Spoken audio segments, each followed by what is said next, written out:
Guys, if you have YouTube app installed on your Windows PC and you want quick access to the YouTube app, you can have it as an icon on your desktop or you can have it pinned to your Windows taskbar.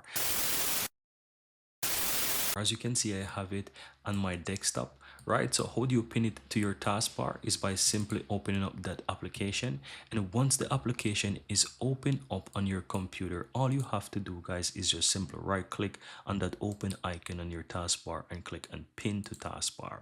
Now, at any point in time, once you have that app closed, you'll have it on your taskbar and you can easily go ahead and open it. Quick access directly from here. How amazing is that?